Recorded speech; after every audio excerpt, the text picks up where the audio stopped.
Le racisme est une idéologie qui partant du postulat sans aucun fondement scientifique de l'existence de race au sein de l'espèce humaine. Considère que certaines catégories de personnes sont intrinsèquement supérieures à d'autres.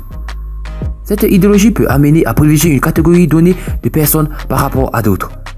Dans tous les cas, le racisme est à condamner dans le football. Aujourd'hui, dans cette vidéo, nous vous amenons à la découverte des 9 cas de racisme les plus scandaleux au football. Si vous êtes prêts, on commence. Avant de commencer, n'oubliez pas de vous abonner et d'activer la cloche de notification, car cela va vous permettre de ne pas manquer nos prochaines vidéos. C'est parti.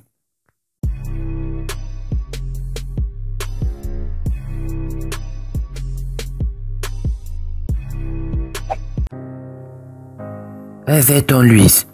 Le joueur du FK Partizan a quitté la pelouse en pleurs après avoir été la cible d'injures raciales de la part des supporters du RAD Belgrade. Roberto Carlos. L'ancien joueur du Real avait quitté le terrain en plein milieu d'un match quand les supporters de Kylian Soweto lui ont lancé une banane.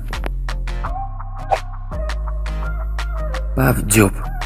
Diop a subi des injures raciales des supporters de l'Atlético. Il a alors commencé à danser en imitant un singe. Patrick Evra. Luis Suarez, actuellement joueur du FC Barcelone, a été sanctionné pour de multiples insultes envers Evra. Parmi ces multiples injures, nous avons « Je ne parle pas avec les noirs » ou « Je ne t'adresse pas la parole parce que tu es noir ».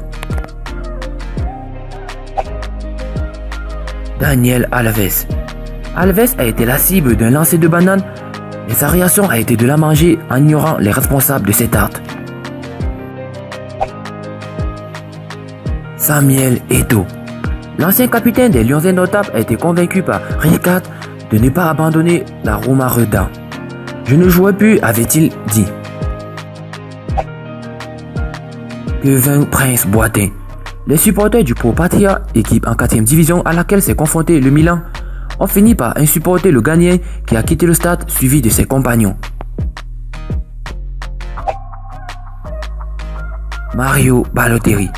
Spoli, défenseur du Calcio Catane, a dit à l'Italien « sale noix de merde » et essayé de provoquer la sortie du joueur. Mais malheureusement pour lui, le match a finalement continué. Carlos Kameni. Kameni a fait preuve de sang-froid lorsqu'il s'est dirigé vers les supporters de Valence après avoir entendu des insultes raciales pour leur faire part de ses impressions. Il leur a conseillé de soutenir l'équipe au lieu d'insulter les autres. Et enfin, le plus récent est celui de Kalidou Koulibaly. La soirée du mercredi 26 décembre 2018 a été marquée par plusieurs incidents en match entre l'Inter de Milan et Naples.